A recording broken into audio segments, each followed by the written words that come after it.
السلام علیکم، تاک نیوز میں خوش آمدید۔ لبنان میں اسرائیلی فوج کی جارحیت جاری رہی، بیروت سمیت مختلف علاقوں میں بمباری کی گئی۔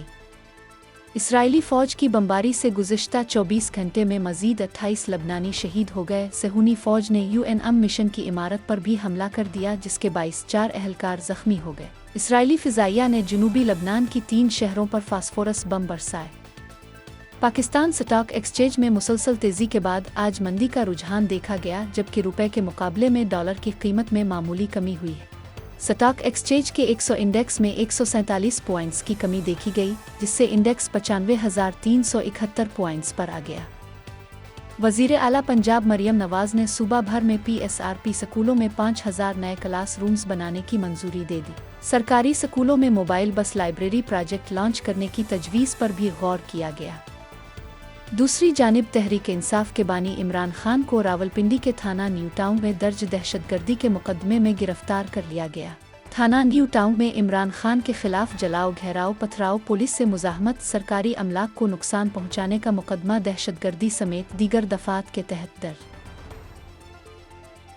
پاکستان تحریک انصاف کے 24 نومبر کے احتجاج کے پیش نظر 23 نومبر سے انٹرنیٹ اور موبائل سروس جزوی معطل کرنے کا فیصلہ کر لیا گیا۔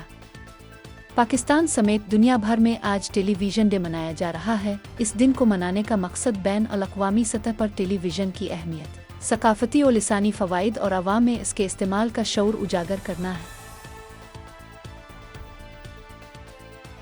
محسن نقوی سے برطانوی نائب وزیر خارجہ کی ملاقات، تعلقات کو مستحکم بنانے کا اعادہ۔ دونوں رہنماؤں نے باہمی دلچسپی کے امور اور پاک برطانیہ تعلقات پر تبادلہ خیال کیا۔ چیمپئنز ٹرافی 2025 کے سلسلے میں انٹرنیشنل کرکٹ کونسل (ICC) وفد کی اگلے ہفتے پاکستان آمد متوقع ہے۔ ذرائع کے مطابق ICC وفد کی آمد کی تاریخیں ابھی فائنل نہیں ہوئیں۔ ICC نے ابھی تک دورے کے لیے PCB کو آگاہ نہیں کیا۔ ورلڈ جونیئر ٹینس چیمپئن شپ لیگ 2 کے بوائز سنگلز کے مقابلوں میں پاکستان کے ابوبکر طلحہ نے دوسرے راؤنڈ کے لیے کوالیفائی کر لیا۔ PTF ٹینس کمپلیکس اسلام آباد میں کھیلے گئے بوائز سنگلز کے پہلے راؤنڈ کے مقابلوں میں کوریا کے 7G نے جاپان کے اوٹا نشیکوری کو 6-4، 6-2 سے شکست دی۔